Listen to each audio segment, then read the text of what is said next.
What am I going to do for the next 3 hours? Well, apart from lunch, that is. I'm going to continue on with the agenda that George and Larry set so elegantly, and I'm going to kind of put the twiddly decorations on the basics of reputation and hopefully move you closer to the frontier, but we won't get there. So this first part of these two talks is going to be looking at the choice of reputation, the choice of uncertainty that you might kind of make in these games and how that affects the kinds of equilibria we see in these models. And so I've categorized it as the good, the evil, and going around in circles. So the good are going to be what's kind of optimal to commit to or introduce uncertainty about. And that will lead us naturally later on, maybe this afternoon, into thinking about building reputations against more patient players. And so that's a link to what's going to come later. The evil, that will be an emphasis on separating out, desire not to be thought to be a bad person, and what kind of dynamics that will generate in reputations. And in this setting, I'll talk about the bad reputations paper of Ilian Välimäki. And then going around in circles, I'll talk about more sophisticated kinds of reputational dynamics. And the most sophisticated one I could think of was going around in circles, but I'm sure actually you guys can think about something more complicated than that. And there I'm going to talk about the model of Phelan, but that also has links to work by Mehmet Ekmeki, you, Andrea Wilson, and other people. So, first, good. And that will naturally lead into us talking about disappearing reputations when reputations are subject to imperfect monitoring. And so this will also link to what comes later. I don't actually know how long this is all going to take. I'm told I talk quite quickly, so please slow me down if I do. And if I do talk quite quickly, we might actually end up starting section 2 before lunch. We'll see how it goes. So yeah, let's get going. Maybe. Yes. So, I think it was Larry who talked about this thing called a Stackelberg type. And the way he described the Stackelberg type was he thought about player 2 playing a best response to player 1, some given action of player 1, and playing the best response to this action of player 1 that minimizes player 1's payoffs, and then thought about player 1 as optimizing over that, choosing the best possible type to commit to, given player 2 is playing a best response. And if you think about it for maybe 1 second, you can see that really this is the best possible kind of uncertainty you can introduce if you're playing a short-run player. What is a short-run player going to do? Well, if short-run player is short run, they're at an equilibrium, they're going to play a best response. So what's the only set of options you have available to you as a reputation builder? These numbers. Let's choose the best one. So this works, and this is the reputation bound if you face a short-run opponent who's uninformed. But this is not going to be much use to you in some games.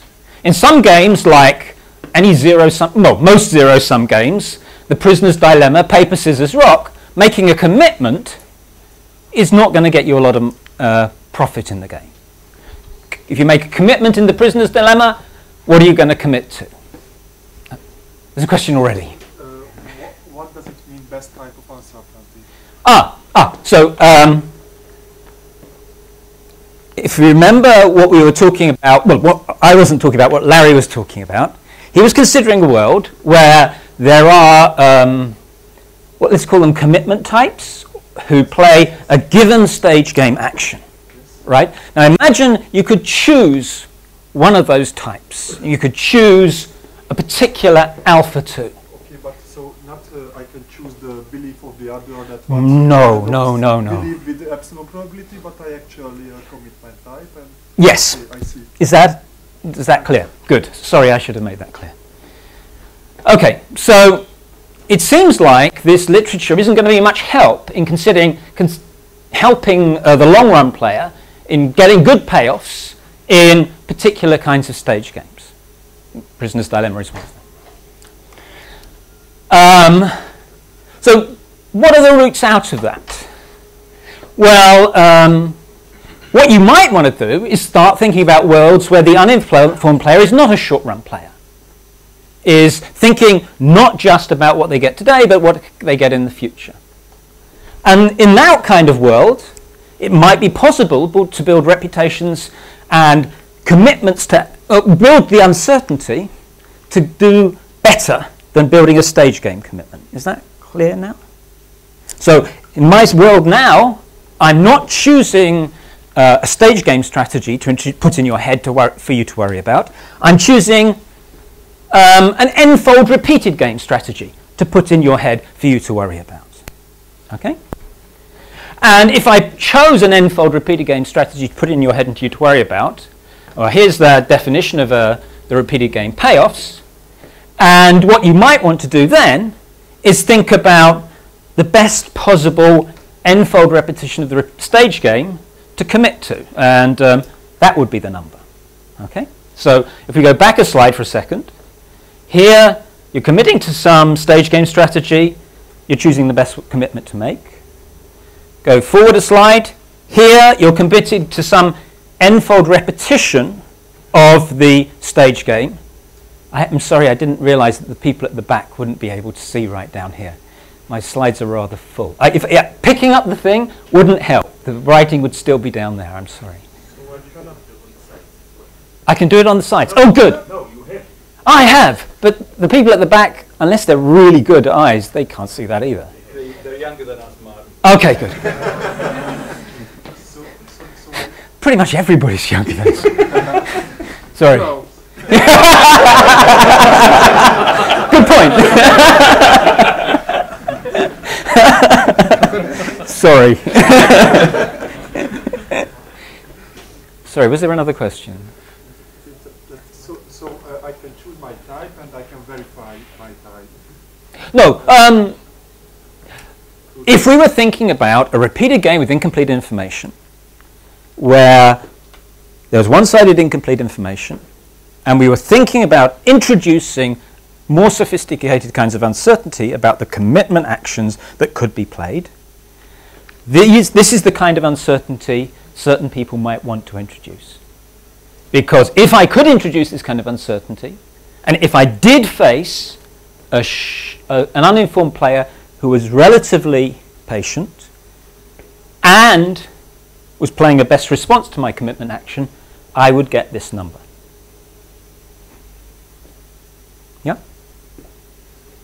Okay, so that's one way of thinking about extending these ideas to a world where the short-run player isn't short-run anymore, they're a long-run player. And we'll talk about that later on.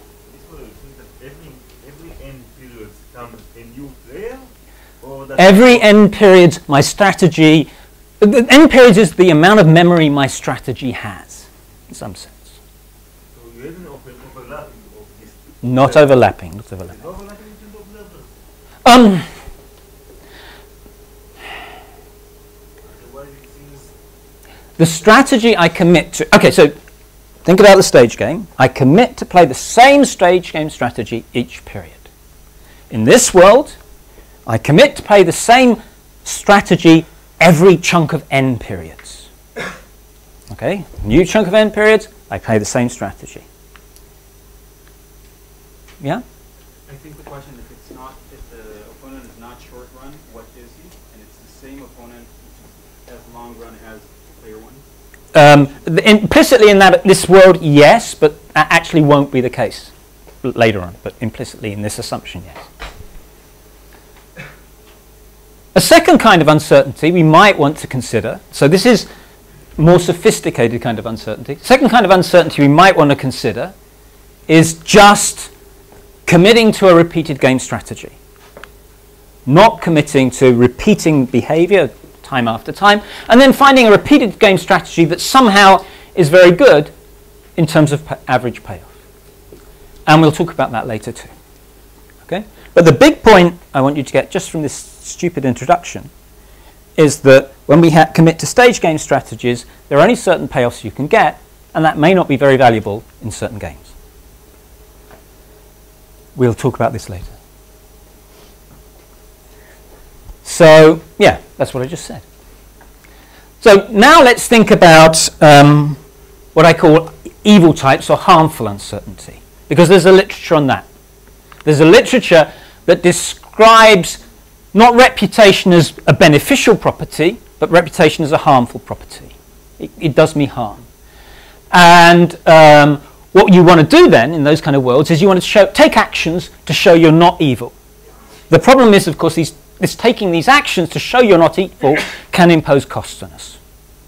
Okay, so the simplest example of this is a lovely paper by Steve Morris on political correctness, which is really just a cheat talk game. And it proceeds as follows. I'll go through the description of the game here and then I'll give you a picture. There's two states, 0 and 1. An advisor sees 0 and 1 and then announces 0 and 1. The advisee, useful English lesson here, advisor, advisee, gets to choose a B. Okay? And so the advisor sees the state, chooses the action and advice. The advisee chooses a B. If the advisee, player 2, matches the state, everyone gets 1. So the advisor and the advisee are most happy when the advisee chooses an action which is theta. If they disagree in some way, they get nothing. Okay, so classic cheat talk. But now we'll introduce a bit of uncertainty. Well, Steve introduces a bit of uncertainty, and we're going to introduce a bad advisor. A bad advisor who always says 0, whatever happens. Okay, so this is the model. That's the picture. If you wanted to see the picture, theta 1, A, 0, 1, and the actions of the advisee. And if we match, we get 1s. If we don't match, we get 0s. Okay? What Steve's point is that once this model gets repeated even once, we have a real problem, because the good advisor just wants the advisee to do what they say.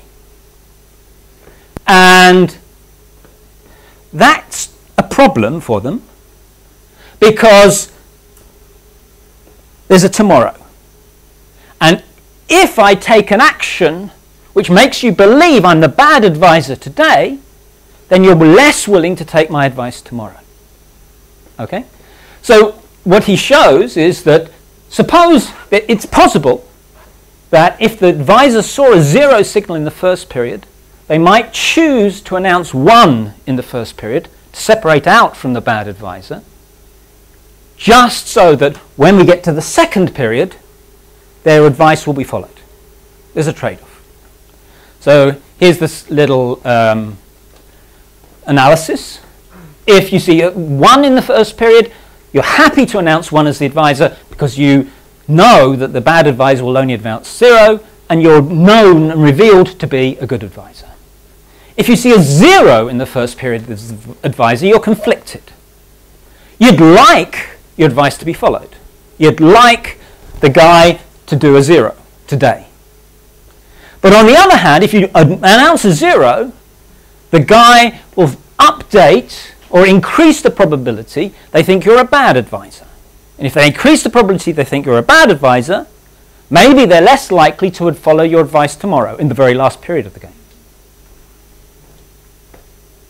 So you have a trade-off here. And in certain cases, I've said all that, and in certain cases, you resolve that trade-off by actually giving bad advice and saying, although you saw theta equals 0 in the first period, I'm going to tell you 1, because then you're going to think I'm a good advisor tomorrow. So here's the picture. Everything on this branch of the tree is fine. I've seen a theta equals 1. I'm absolutely happy to announce theta equals 1. On this branch of the tree, when I get here and I see the theta equals 0, I'm conflicted. If I genuinely tell you 0, today maybe you follow my advice, but I've got a bad reputation tomorrow, and you may not do as I tell you. And that's costly to me because I care about you following my advice. On the other hand, if I lie today, I announce 1, whoa, that's wrong. That should be here. If you have a copy of the slides or anything, that's kind of wrong. That should be over here. But I've at least got a good reputation tomorrow. I cost you something today. You didn't do the right action. So that's an example, a very simple example of how separating out from a bad type can cost me. And here Steve cleverly observed that this is about political correctness. Here's a better example of that, where the separating out is so painful that the costs are massive. And it's not a repeated game.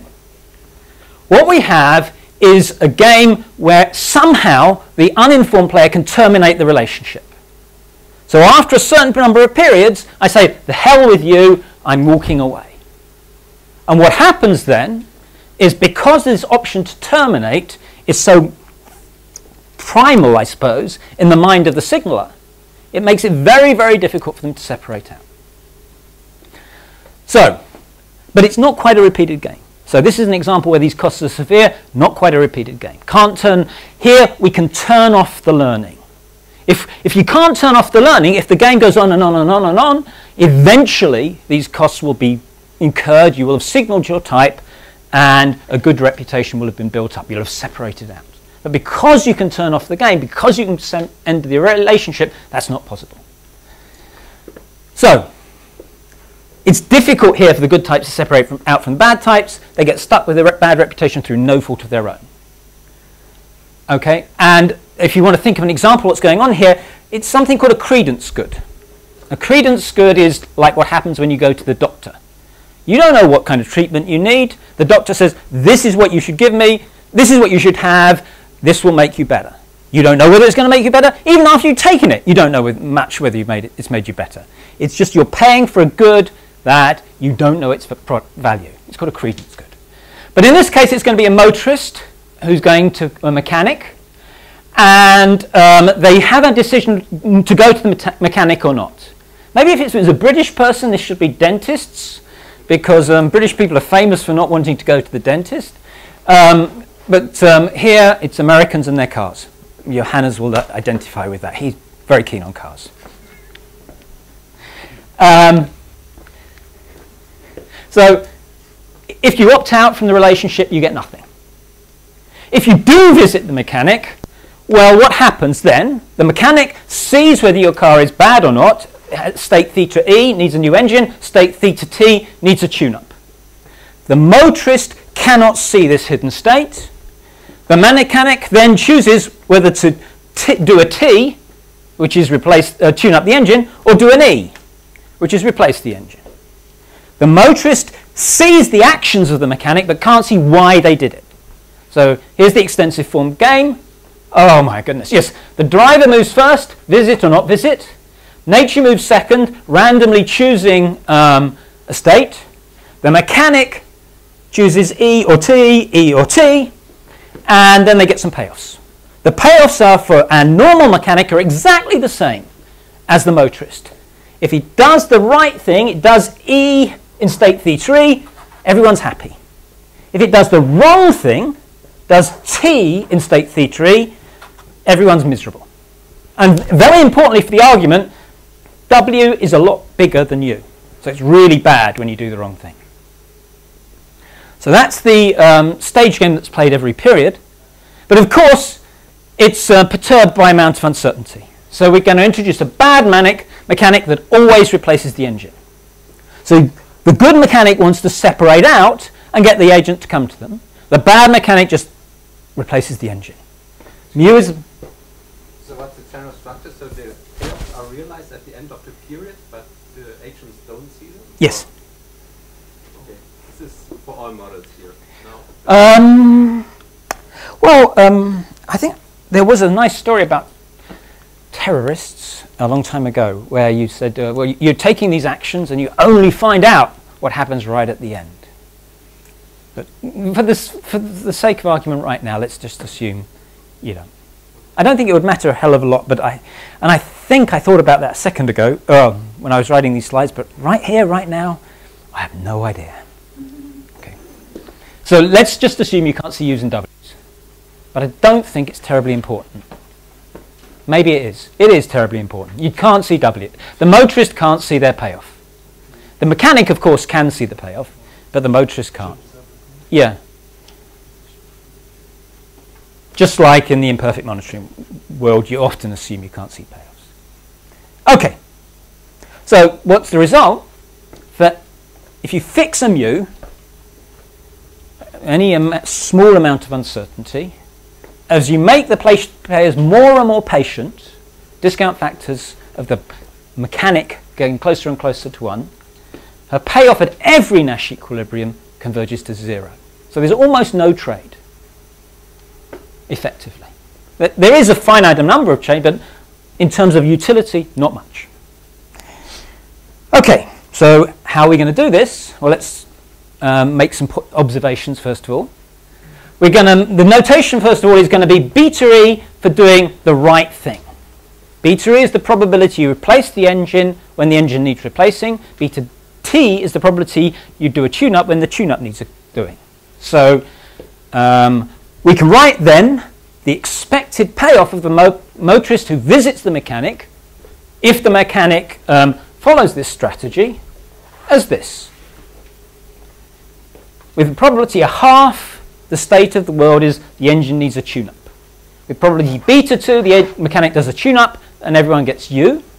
With probability 1 minus beta T does the wrong action, everyone gets minus W. Same is true if the engine needs replacing. Okay, so that's the first calculation. It's not a hard one. So first observation is because of this 0 lower bound on the motorist's utility, they can always just not go. We know something about these betas. We know the mechanic has to be doing the right thing with a reasonable probability. How can we make that argument? Well, let's just suppose the mechanic does the probability 1 the right thing in one of the states, and with probability beta the right thing in the other of the states. And we want that to be bigger than 0 for the motorist to come. So that inequality transforms into this inequality. Beta is bigger than this number, which means there is this minimum probability of doing the right thing that the mechanic must have for the motorist to be willing to trade with them, interact with them. That's that first observation.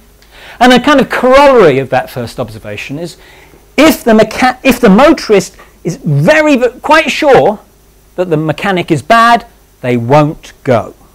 They won't go because this minimum probability of doing the right thing will be violated. So that's this condition down here. If mu is bigger than some critical value, the motorist won't go to the mechanic. So that's pretty simple. What's the next step? Well, it's kind of equally simple.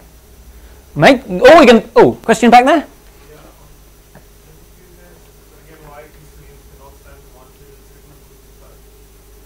Say that again? You have in the red, yep. the mechanic must have both beta, so both beta. Sorry, yes, I skipped that. Thank you. Well, what I would love to do as the mechanic, as a good mechanic, is choose my very first motorist and say, whatever is wrong with this motorist car, I'm going to do a tune-up. Because bad mechanics never do tune-ups. Right? This condition says they won't come to you. You have to be doing the right thing with some minimal probability in both states for the motorist to be willing to go to the mechanic.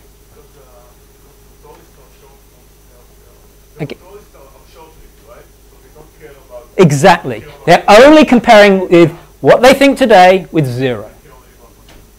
Yeah. So thanks for asking that question. I should have made that point. That's why it's costly to signal. Okay. Okay.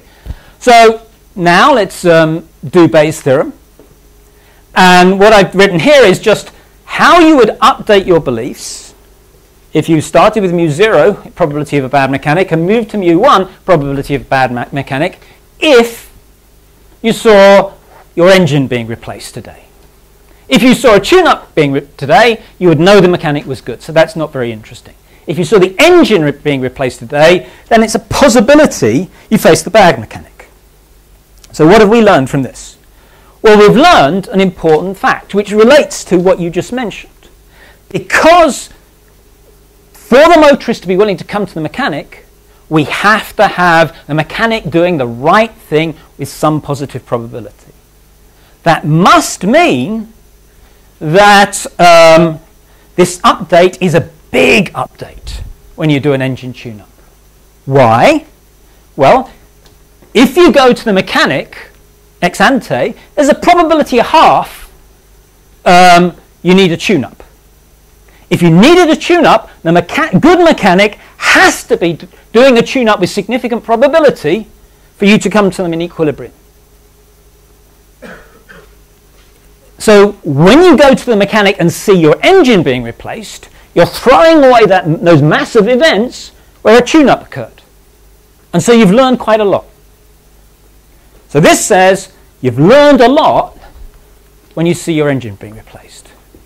And very importantly, this recursion here between today's beliefs and tomorrow's beliefs is independent of the discount factor. We'll see later that the discount factor often enters into this relationship and affects values of reputation. But here it's independent of the discount factor. And they call this function the function y, and here's a picture of it. Here's today's beliefs. Here's tomorrow's beliefs if an engine was being replaced. And I put a critical threshold here. If your beliefs in the bad mechanic are high enough, you don't go. Okay? Now, we've got this first bit of belief space, but now we're going to partition it. We're going to think about all those beliefs that after one visit to the mechanic, seeing an engine replace, you end up in the not visit region. Okay, so this critical value of mu here is defined by those beliefs that end up in this region after one visit and one engine replace. Okay? And you can repeat that. We get another chunk and another chunk and another chunk and another chunk. Got this partitioning of belief space. And again, very important fact, which I don't know why you would care about it right now, but it really is that this partition is independent of the discount factor. Okay? No, that's not a question. So that's we've constructed this partition, this decreasing sequence of beliefs, and the way we constructed it was saying, suppose E was played today, where would tomorrow's beliefs be? And one way of interpreting what's going on here is saying, suppose I had beliefs down here, I saw an E, and then I saw another E, then I'm never going to visit the mechanic again.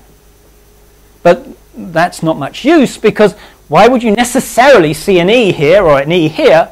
So we can't use that to bound equilibrium payoffs. If we could say, after this visit we'd get something, after this visit we'd get something else, after this, no trade anymore, and the mechanics payoffs would be 2 periods of something and the rest of their life nothing. Very low payoff.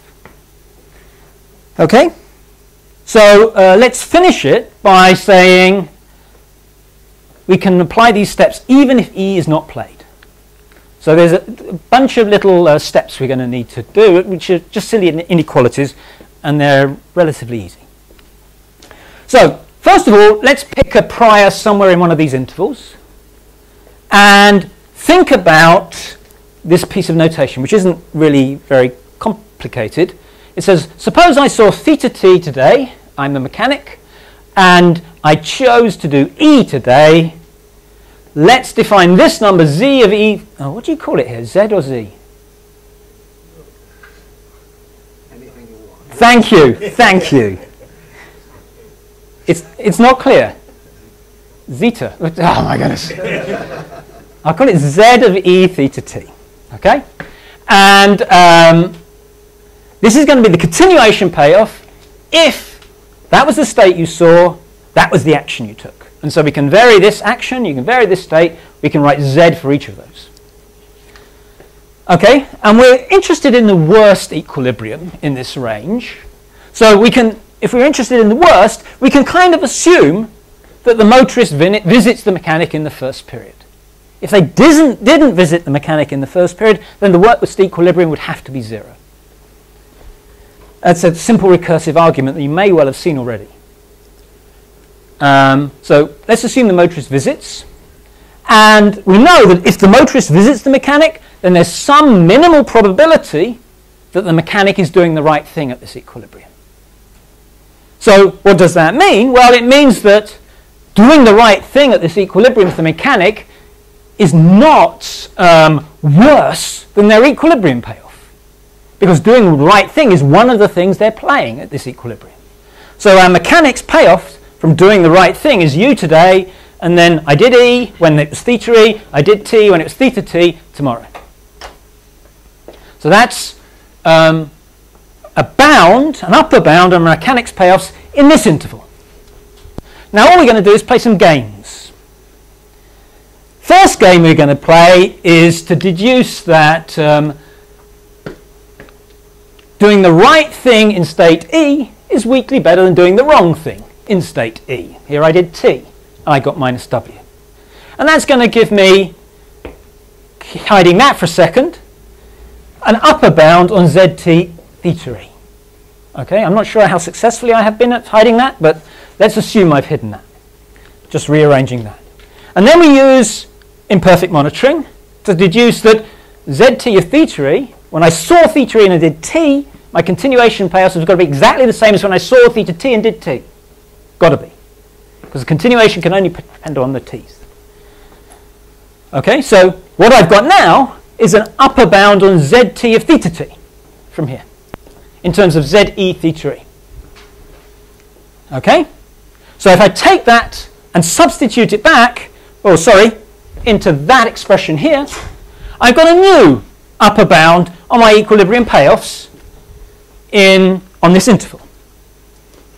And here I've just got ze theta e, I've got rid of the zt theta t. And some numbers with a 1 minus delta in front. But this is ze theta e. I did e. So if I did e, I'm into the next interval tomorrow. So instead of putting ze theta e there, I can put whatever my payoffs are in the next interval tomorrow. So I've got that, I've got that, and this is now my recursion. And my payoffs on this are less than or equal to something which depends upon minus delta, payoffs on this. And now I iterate forward. I get an upper bound on my payoffs on this, which gets me the next interval. An upper bound on my payoffs on the next interval. And I keep on substituting in those upper bounds, and I get this expression, because eventually I get into that interval where trade is finished and my payoff is 0. So that's this expression here. I shouldn't wave my arms around so much. And of course, putting in 0 there, I get this expression.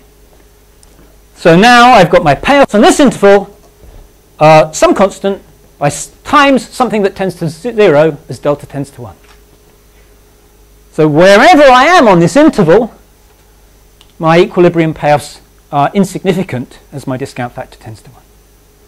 So this is a really strong result, right? It says, I can't separate out. I really, really want to, but I can't. And that's because you're so worried about the relationship being ended that you kill yourself. Okay, so these are points I wanted to emphasize, but I think I emphasized them as I went along. Okay, so that's one paper. Now let's talk about a second paper. And we're going to talk about reputation dynamics. Oh! And the result holds if there would be some axial trembles. So even there is small probability the agent still comes. So, sorry, when you say if you put the trembles in visiting the mechanic, then sure, it would fail. Because you'd have to learn, right? You'd have to, even if the mechanic, one thing you could do in that world, as the mechanic, is take the right action when the motorist was forced to come to you from an epsilon tremble. Take the right action.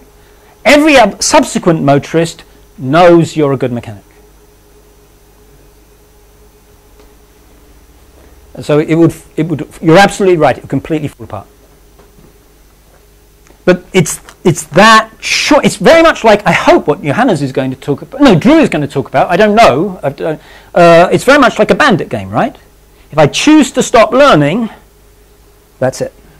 And that's what's kind of going on in this world. Interpreting the results, are you saying that this is a payoff result, it's not a behavior result? Is it? It's not this. It's describing some properties of the worst equilibrium. What do you think? What kind of? And it's saying something about behavior. There is a chance, for sure, that the mechanic has an opportunity to reveal themselves to be a good type, but that's vanishingly small effect in the total welfare of this world. You're absolutely right. That can occur, but it's small. Any other? Good. So now we're going to talk about dynamics more. We saw that there's this drive to separate out when you're facing a bad type, but there's other forces that might lead you to want to separate out in a repeated game of incomplete information. And I've noted them here. First, we talked about that just before the break. You're close to the end of the game, the Cripps and Wilson game. Anything which is finite, you get to the end, you kind of blow your reputation. There's no benefit from the reputation. Second reason why you might want to separate out, which we haven't talked about again, is because it might be recoverable. It might be the case that you've cashed in your reputation today, but you can build it up again in the future and cash it again. And so that's another reason why you might choose to separate out. And then the final thing, which will relate to what we talk about in a little while, is that there's also this temptation to cheat on non-credible behavior. And if you can get away with that by taking actions that are very hard to detect, maybe that's another reason why you might want to separate out. Reputation dynamics. Okay, so here's a simple example of the temptation to separate out, and this is George and Larry's product quality game, product choice game. And I'm not very good at the names, so I tend to call them up and down, left and right. They have other names. I'm sure you know them. If you want to correct me, please do, because I started off by putting the right names in, and I got halfway through and I thought, I'll never remember this. Sorry. Anyway, product quality game, and you know all about this, I'm sure. So let's imagine the 2/3, 1/3 commitment type. Well, of course, the column player is going to play left, and the row player is going to do quite nicely from the 2/3, 1/3 commitment. They're going to certainly get more than somewhere between 2 and 3, but they're not going to actually get 3. Now, if you genuinely believed this commitment strategy was being played as the column player, you would be playing left. And then the question comes into your head, well, does the normal type of row player actually want to play 2/3, 1/3? Well, no, of course they don't. If they're actually playing, if they know the column player is playing left, they want to play down. They don't want to mix. So this is an example where there's this temptation to cheat, and we'll talk about that later. Okay, so that's an example which foreshadows what's coming on. Now let's talk about a different kind of temptation to separate out, which comes from cyclical dynamics. And it's going to be a finite period game. Oh, no. Oh, I said that. Okay, so yeah, we talked about finite period games. Now we're going to think about a game that's infinite periods, and repetitions get built up, crash, built up, crash. And what are the reasons this might occur? Well, it might be that reputation gets reset through lack of memory. It might be that somehow the people currently playing the game get replaced and new people come along, and that gives the person building the reputation an opportunity to re-establish their good name. Okay? That's one way where it might happen. And there's papers by Liu, Ekmeki, Liu and Skripach, and I guess I should put Andrea Wilson and Ekmeki here too. And Gosner maybe also. Yes. Another reason, and the reason, the example we're going to focus on, that this might occur, is it might be the case that the uncertainty itself gets refreshed. So it might be that the long-run player whose type was fixed at the start of the game doesn't stay fixed forever. It might be that that type gets resampled. And this type, so what might happen is a bad type gets replaced by a good type, or a good type might get replaced by a bad type, and this process continues and continues and continues. And there's a paper by Phelan on that, and because that's kind of nice and macroeconomic-y, and I thought I'm sure you're all macroeconomists, I thought you might like to see this. So here's what we're going to try and get. We're going to try and get a building up of the reputation, probability of the good type rising, reputation being crashed, exploited, reputation crash, and then slowly it building up again. And this might occur from forgetting, bounded memory. It might be from the old type being randomly replaced. Maybe you guys can think about some other process by which this occurs. You might want to think about banded rationality. You might want to think about teams. You can think about lots and lots of different ways this might occur. Maybe also you guys could think about other kinds of dynamics for reputations. Here this is, we've either seen them crash, or we've gone up, or we've got cycles. Maybe you could come up with something else. That would be kind of nice to see. Who knows? You have one. Yes, but it only works for 2 periods, or you can forget over and over. I'll show you the model. Oh, Okay, so yes, it doesn't only work for 2 periods, for sure. What about mistakes? Mistakes. Yeah. Make a mistake. Well, that's really, mistakes are more like imperfect monitoring. And so we will definitely talk about reputations with imperfect monitoring. We have already.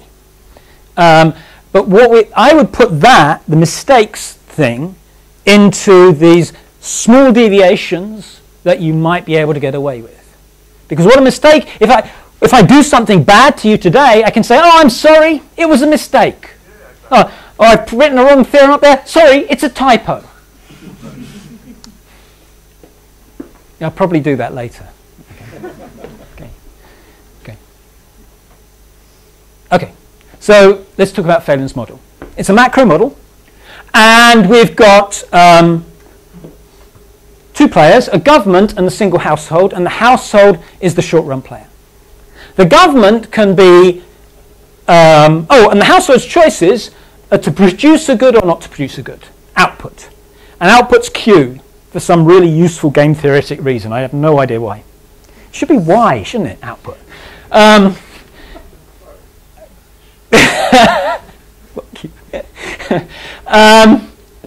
Output's Q, and if the government's a nice government, it doesn't seize the output.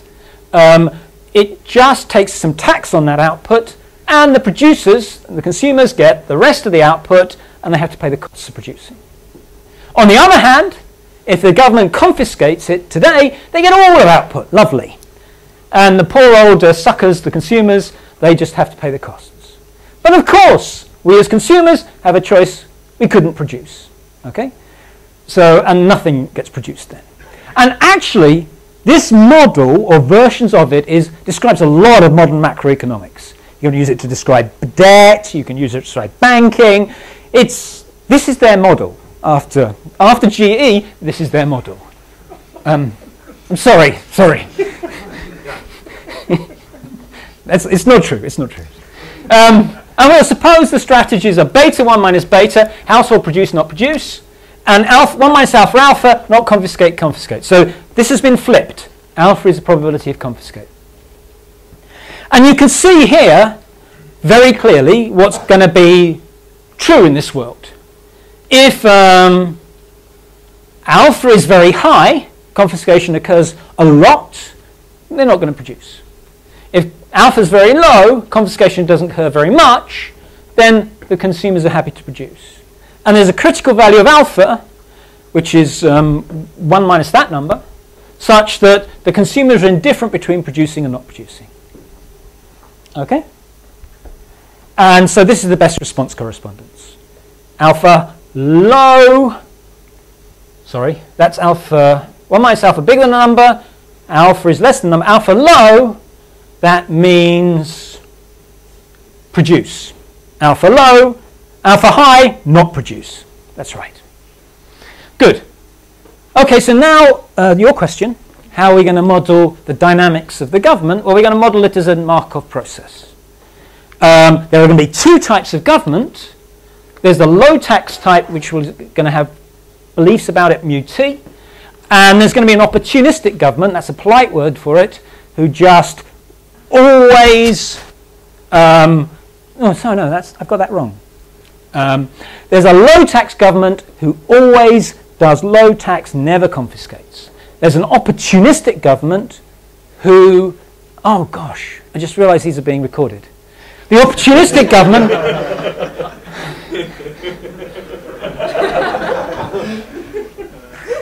Oh dear. Oh well, never mind. There's an opportunistic government who's got the preferences you saw before. Okay? Just, it has payoffs. Low tax government, just a good government. Opportunistic, preferences. And if you're low tax, you stay at low tax with probability 1 minus nu, and you flip to being a payoff type with probability nu. If you're an opportunistic, you stay there with probability 1 minus epsilon, and you flip to being a low tax type with probability epsilon. And there's the stationary distribution of that Markov process. So, does that answer your question? Good. Okay, so first of all, we're going to think about how beliefs get updated in this world. And there are two things we need to take into account: the actions that were taken today and the fact that tomorrow there could be a whole new type of government drawn. Okay, so if we look here, there's always a chance epsilon that the government is going to be opportunistic. Because whatever we've seen in the past, we can flip to opportunistic with probability epsilon. The government might flip every round or only after 2 rounds? No, it's there's a period. Okay, so let's go. Maybe I wasn't clear on the timing. This is a simultaneous move game. Before that, this stage game. Before that stage game, a type of the government gets selected. Every time. Why did you think it was 2? I'm sorry. Because the government ruled for, I don't know, 4 years. Well, it could still work for 4 years. If these numbers are small, they could be very persistent, the government. I thought about the model, but the government should stay the same for several rounds and only that. You're in the wrong country if you believe that.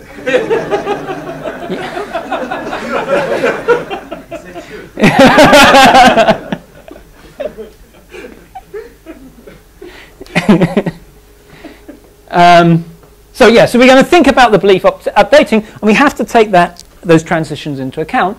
And we're going to make an assumption on the strategy that's followed by the opportunistic government, because that's going to make our life easy. We're going to make an assumption that the opportunistic government always chooses its behavior so that the public are just indifferent between producing and not producing. So this is the critical probability for the government to keep the public indifferent. And so this constrains two things. It constrains the beliefs the public have about the government being a low tax type, and the mixed strategy played by the opportunistic government. Because the total probability that, I'm not sure which way this goes, one of those stage game actions gets played has to be fixed at this number pi star. because of that best response correspondence we just wrote down. Okay, so first observation is if mu-t is really, really high, this can't be true, because this is going to shrink away to 0, and there's no way multiplying it by a number less than 1 is going to make it equal pi star. So if mu-t is really, really high, this can't be true.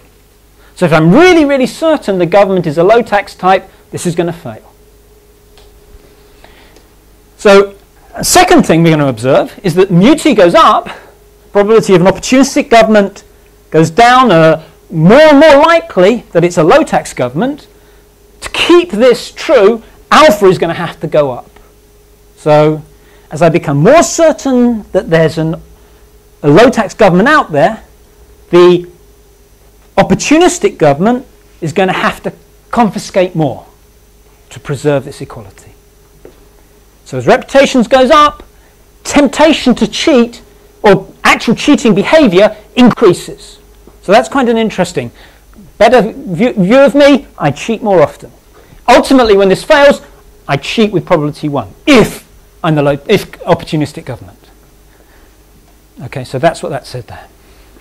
So now you substitute that into Bayes' theorem, and you get this property for the Bayesian update. Here's your beliefs in the government being low tax today. Here's your beliefs in the government being low tax tomorrow. It's bounded by epsilon. There's this linear relationship between the two.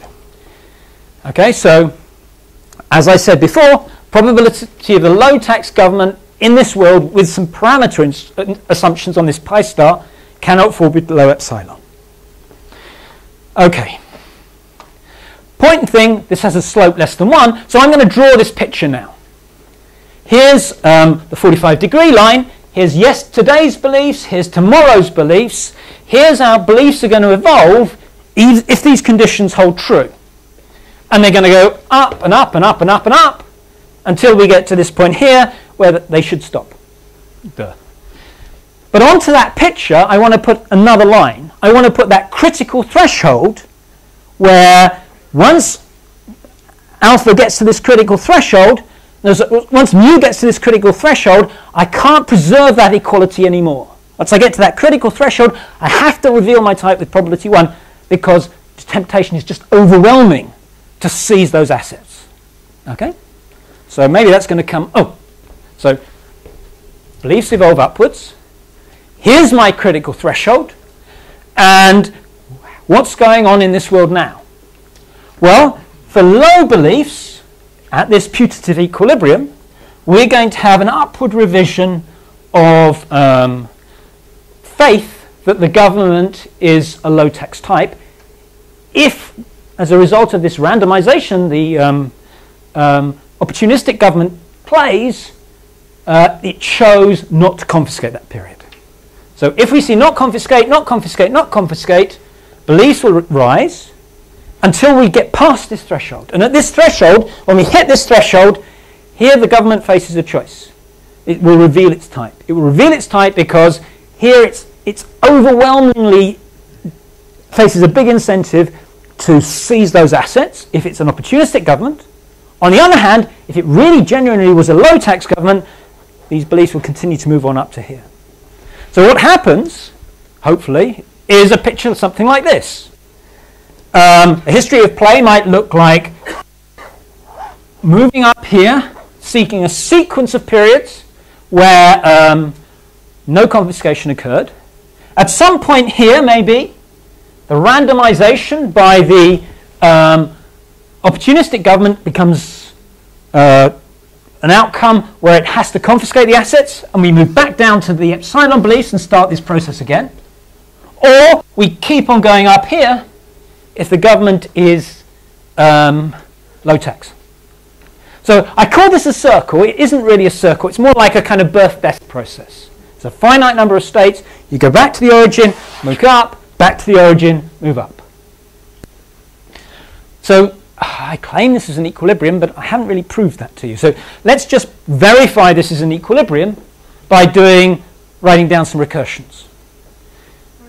Oh, of course. So in the left part of the graph, when we drop down, is because our randomization gave us the choice to confiscate. So on the left, yes. So to, when we drew this line, we assumed the opportunistic government was indifferent between confiscation and not confiscation, and we assumed it was randomizing. And we fixed how it was randomizing. And as a result of a randomization here, for some reason, it chose to confiscate. And the right part, there are opportunistic will always confiscate now. Yes. So you could make this a heavy line, I suppose, but I was lazy. It should be a heavy line. And those who continue up are those with the low tax. Well, yes. As we come up here, we don't genuinely know what kind of government we face. It could be the case we face a low-tax government, and we could keep on going up here and up here and up here. But we're not going to get all the way to the top, because each period the government got replaced, and there's a chance they got replaced by an opportunistic one. And eventually they will, and the moment an opportunistic government comes in here, they will confiscate and the whole process will start again. Go up to 1 minus 3 or something? Yeah, it will go up to the solution of, no, it will, well, hang on. Yeah, it won't go up to this. Well, maybe it will. I think it might go up to where this mu t is equal to mu t plus 1. I think in the graph, you say if it's over the threshold, Yep. then the normal government is Sorry. Yeah. is moving to epsilon, so shouldn't the Oh, yeah, yeah. Yes. Very good. Yes. It was whose idea? Him. Say it next time. It was a good idea. Okay, so again, I was lazy. Here, if I don't see seizing, I've got to jump up to 1. Very good. He agrees too. You should have said that as well. Good.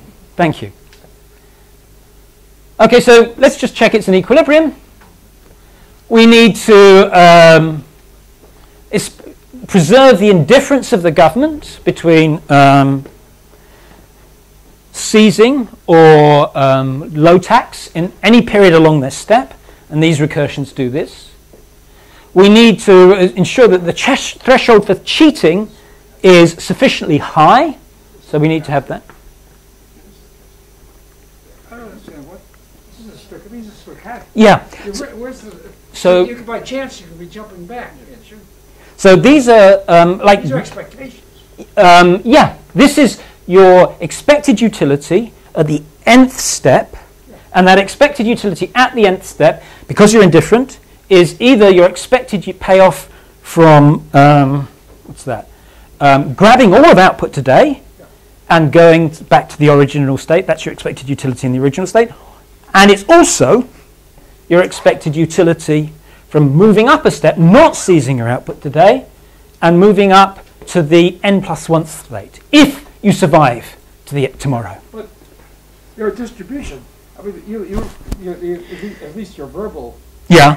going through this chart, that's not what's going to happen, because by chance you'll be Yes. jumping around. Yeah. So maybe. It's just shoot. about the expectations.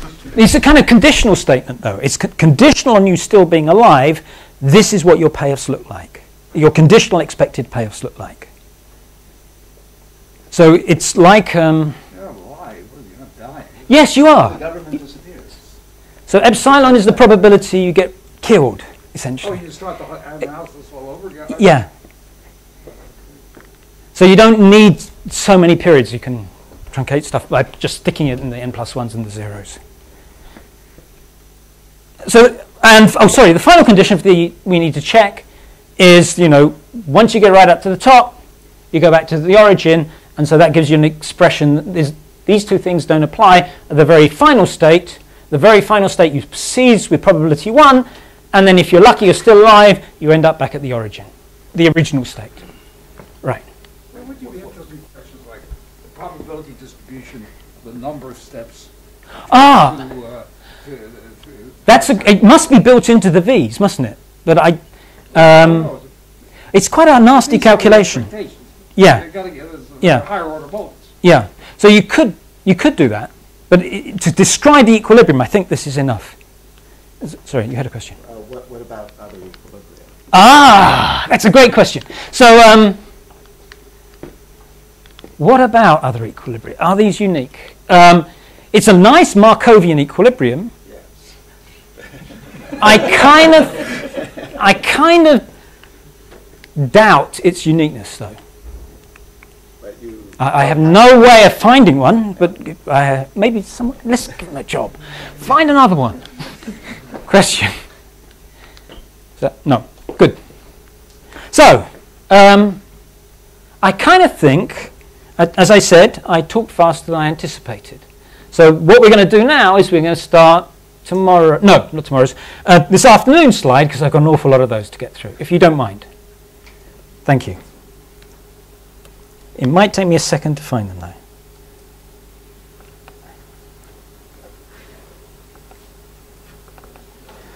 And this is very good because you're going to make some rude remarks about my pictures now, aren't you? No, just the number of slides.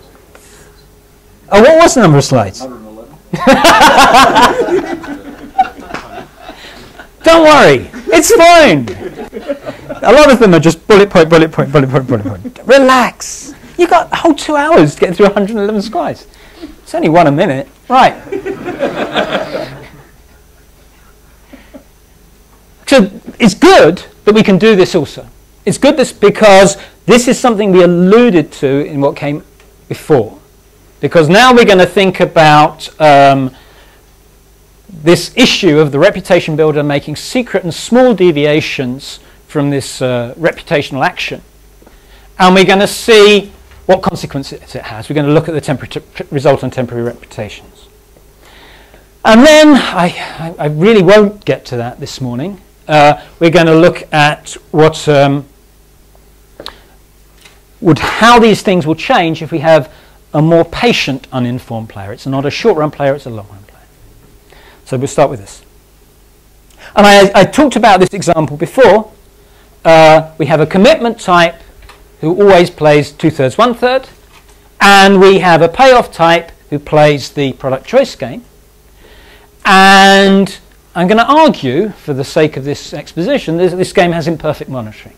It has imperfect monitoring because you only see the action that's played by the the row player. You don't see whether they're playing this mixed strategy or not.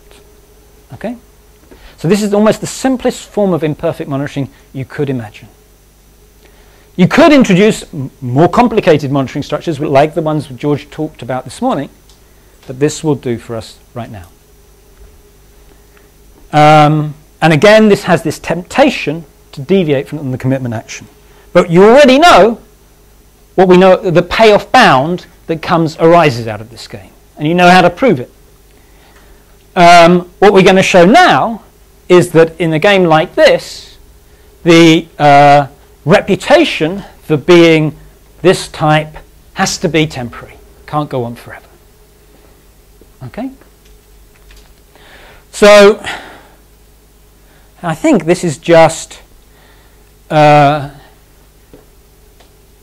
what I've just said. Now I want to emphasize a point that I didn't really make earlier, that there is this temptation to cheat on playing 2/3, 1/3, and the temptation to cheat arises because you really want to play down rather than 2/3, 1/3, if you know your opponent is playing the left column. But maybe there are long-run consequences of playing down. Maybe if you play down with high probability, there's a new path that the game is going to follow, and along this new path, you somehow get punished for playing down. And so that's what preserves your willingness to play 2/3, 1/3. Maybe that's true. Eric. This is something you might not want to deal with, but we've been taking for granted the idea that there's a commitment type that's going to randomize 2/3, 1/3. Where does that come from? Why would we ever expect that there's a possibility of something? We can understand why someone might want to fight in the entry game. Mm-hmm. We can understand why in the product choice game someone might want to always provide high quality, but why does someone want to end? Right. So be committed? Okay. So that's a very fair criticism, and I want to the error guy. Okay, so there's an old paper by a guy called Matthew Canzoneri in macroeconomics who said, well, if there's noise in the way we monitor central bankers, they're going to have this temptation to cheat. And, you know, there are lots and lots of situations out there where we monitor noisy policymakers in some sort of noisy way. Right. And because of this noisy monitoring, we can't be absolutely sure that they're doing what they say they're doing. Right. And I take your point that this game doesn't have noise in it, but everything I'm going to say today with this structure will apply to noisy games. But it's just a simple example which addresses this problem of noise, meaning you can't see what I do exactly. And I think noise, as opposed to this kind of somewhat crazy thing, is a real problem in our long-run relationships. But this can be interpreted as a player type who always tries to make a good custom product, but in a third of the cases fails to do so. Agreed. So and that's noisy actions in some sense. I mean, so that's not, yeah, that's noisy action more than noisy monitoring. Yes, so it's a lack of control in the action. And two-thirds, one-third it can be interpreted like that. Yes, you could think of that. But I think the noise idea, whether it's in the actions or what you see about what I do more generally, is very convincing. But that's a different game. If Yeah. the provider cannot select his success probability. No, a certain provider type can, and a certain provider type can't. That's the whole point. So, or maybe, yeah, maybe I buy a machine. I have a production line, and I say I've got the best way of making something. It only has this small error probability, and maybe that's that commitment there. If your whole talk relies on the assumption that the producer selects his the normal type can, maybe the commitment can select it well the action. It's not forced. So I talk as if the long-run player is choosing the uncertainty in the mind of the short-run player. I agree. I don't necessarily, and I think that's a very bad way of thinking about what's going on in these games. But I think it's useful for understanding how they work, because what we want to do is we want to think about how uncertainty in repeated relationships affects them. And so we want to know how can we change things most dramatically by introducing uncertainty. So that's, I think, the motivation for this language I'm using, which isn't really very helpful in many senses, about me choosing the uncertainty type. I'm talking about the modeler in some sense, choosing the uncertainty type to get a really perverse result. Okay, so back. This deviation, playing down, might have long-run consequences. Maybe there are some long-run consequences in there that mean that you don't want to cheat. Maybe it's possible. What we're going to show is that actually the long-run consequences aren't there, and the long-run consequences of this argument is eventually this uncertainty will vanish. Eventually you won't be known to believe to be a reputation type playing 2/3, 1/3. You will have revealed yourself to be a payoff type. Good. So now let's remind you of some notation. Which wasn't so long ago now. I thought there'd be a lunch in between. That's fine. We use hats to denote probabilities under the event that's chosen at time -1, if you want, that the commitment type was chosen to play the game. So psi hat is the name of the commitment type. P hat is the probability measure induced on histories of play by the commitment type strategy and the strategy of the other player. Mu t is your current probability of the commitment type. Now this is, I think, new. Did you have P's? Oh, you had a P. Good. I'm glad. P hat of HT is your current beliefs about how the role player is going to be playing at time t, given the current observed public history HT, under the measure induced by the commitment type. So in this world, this is going to be a very simple thing. It's just you play 2/3, 1/3. Because whatever has happened in the past, we believe today the commitment type is going to play 2/3, 1/3. We're going to use tildes for the normal type. Psi tilde is the name of the normal type. P tilde is the probability distribution induced by the normal type. 1 minus mu t is the probability of the normal type at time t. Da, da, da, da. All the same things. This now is quite different, right? This is what you think the normal type would be doing today if we'd seen this history. And very nice, very important result. And in this world, mu t is a martingale, converges almost surely. Very, very strong notion of convergence. And when we originally did this stuff, we used these kind of ideas. Okay, so that's some structure. And now let's begin with an assumption which is loosely worded. Suppose the long-run player could permanently establish a reputation for being the commitment type. Okay, that's kind of loose. So let's be more precise. What does it mean, a permanent reputation for being the commitment type? It means that mu t does not tend to 0, because mu t is the probability of the commitment type in the uninformed player's mind. But we're only interested in cases when actually it's the normal type out there. Of course, mu t will tend to 1 if we knew there was a commitment type out there and they separated. We're not looking at that world. We're thinking about the event that I'm actually facing the normal type, but at the same time, I still remain confused about whether there's a commitment type I'm facing. So making this more formal would be to say there exists a set of states of the world with positive probability under the tilde measure. So if I know I face the normal type, these states of the world still occur. And on those states, mu infinite, the limiting belief, mu, is strictly positive. Okay, so my limiting probability of the normal type, my limiting probability of the commitment type is strictly positive using the normal type measure. Okay? So that's a formal statement of the assumption we're going to make. And now what we have to do, the wrong assumption, it sounds like the wrong trousers. I don't mean the wrong assumption, it's the thing the grain that we throw in that we derive a contradiction to. I don't know whether it's a wrong assumption or a right assumption.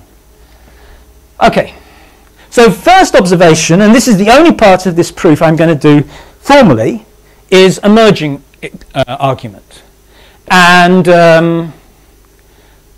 I think the history of this argument goes back to the very early stages of repeated games with incomplete information done in the 50s. And then I think maybe Sylvain Saurin said it was a merging argument and made these links. And so this argument has a long history in game theory, and you'd find it in Mertens, Soren, Zamir, you'd find it in Hart's work, you'd find it in Alman's work. Very, very venerable argument.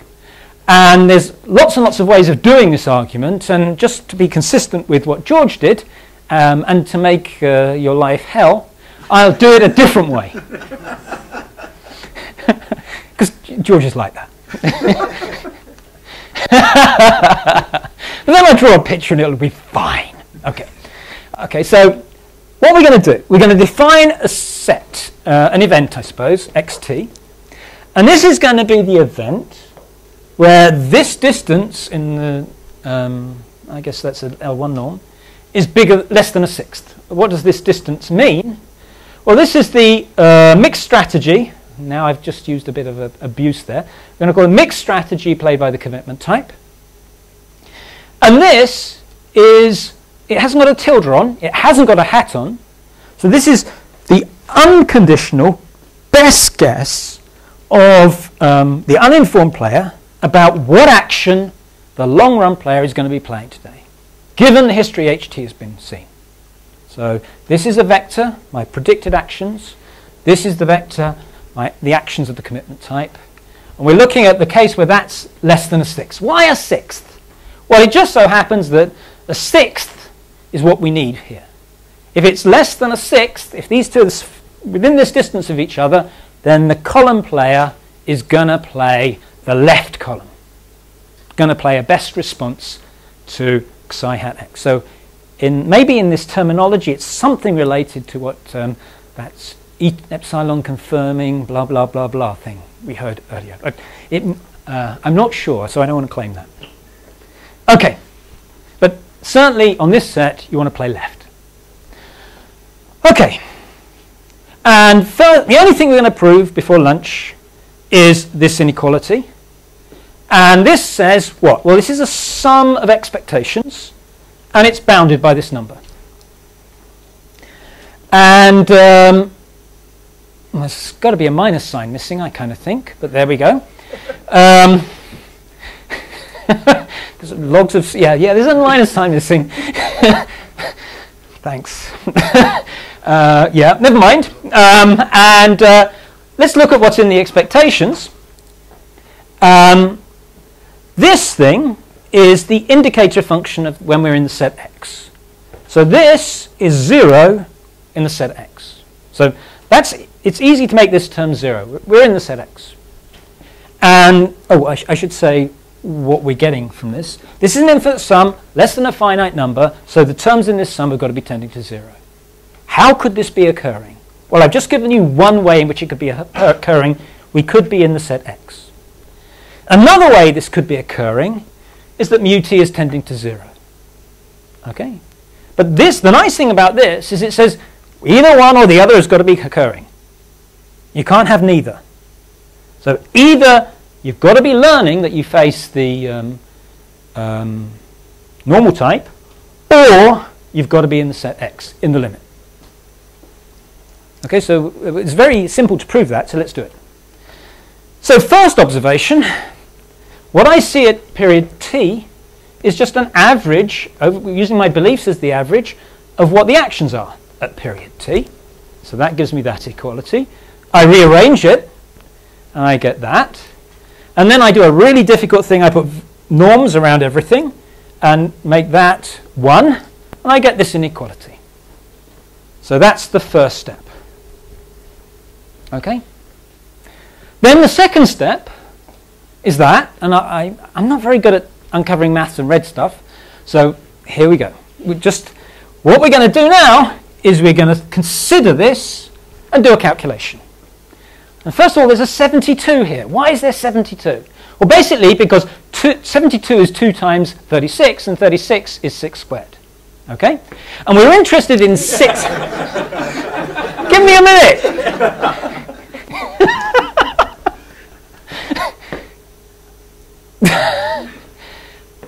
6 squared is irrelevant because we're interested in this squared and this squared, and the definition of x was about this squared being less than a sixth.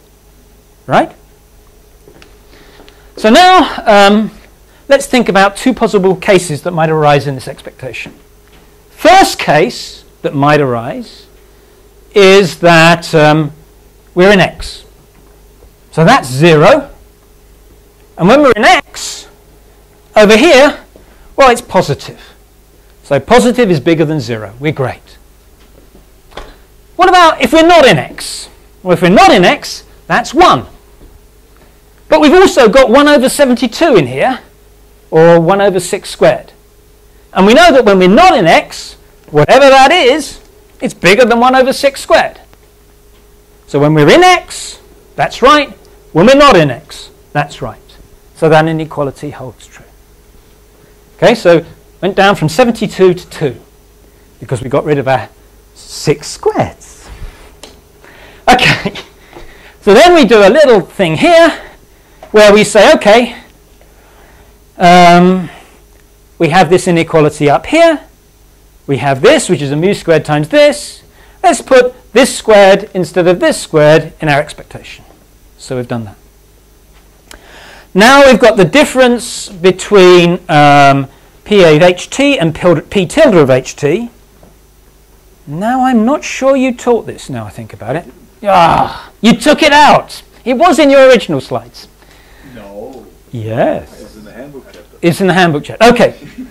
So this is just measuring the distance between two probability distributions. There is a result, which is George loves, and I'm sure he would have told you about it, which is called, I can't remember what it's called. What's it called? I'm blanking. Pinsky's lemma, which says this norm is bounded above by this relative entropy measure. Now, relative entropies aren't really metrics, but they're kind of like metrics. And one of the ways in which they're kind of like a metric is that this norm is bounded above by this relative entropy distance between these two things. Okay? So we go from here to here using Pinsker's inequality. That is less than that. Read the handbook chapter. Okay, and now you guys should be very happy because you saw this a lot a little while ago, because this is just that summing thing that I forgot what did you call that? What the? He can't remember either. Johannes, what did he call that? The chain rule? That's it, the chain rule. This is the chain rule. So that is less than that by the chain rule. And the grain of truth. And the grain of truth, fine. And so we get that, it's less than that, it's less than that, and that, it's less than that. What does that show? Well, we've got this stuff being bounded both by this constant times that constant, which is, I think, what we set out to prove. Now, hopefully, we've got a picture coming up. What we proved is that the expectation of this tends to 0, unconditional. It's kind of a weak form of convergence, right? Just showing an expectation of a random variable tends to 0. But actually, we know much more. We know that these mu's converge almost surely, which is nice. And so here's my picture, it's embarrassing, of the mu's converging to 0. Here's a mu t, here's mu infinity, and you can see some places mu infinity is 0, some places it isn't. And these mu t's are converging almost surely to these mu infinities. Right? Now, what did our result tell us? Well, our result told us whenever mu infinity is positive, we've got to be in our x infinity. So it told us if this mu infinity is positive, then we've got to be in this x set. We've got to be in a place where what? What's true in x? What's true in x is the short run player thinks the long run player is playing the commitment action. Okay? Got to be in x. Now, that's, as it stands, not great. It's not great because we're not working at the limit. We want to work on the way to the limit.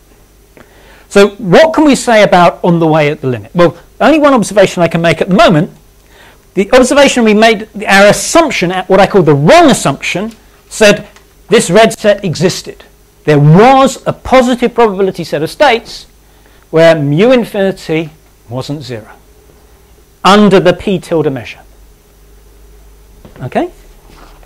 We're going to run out of time. So we'll just do the next picture and then we'll have some lunch. So what about on the way to the limit? Well, these are a set of sequences of random variables converging almost surely to this limiting random variable.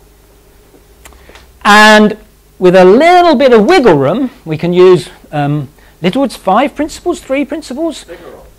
Egorov, which is one of Littlewood's many principles, to make a uniformity argument. It's almost uniform, not quite, but almost uniform, this convergence. So if we make this set of states of the world just a little bit smaller, we can know that on this set of states of the world, we're going to be in xt for all t sufficiently large. Why? Because we know that mu t is going to stay positive with very high probability. Okay? So there, I really do think I have to stop.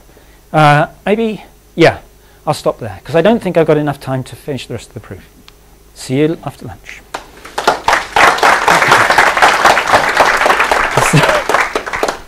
Sorry.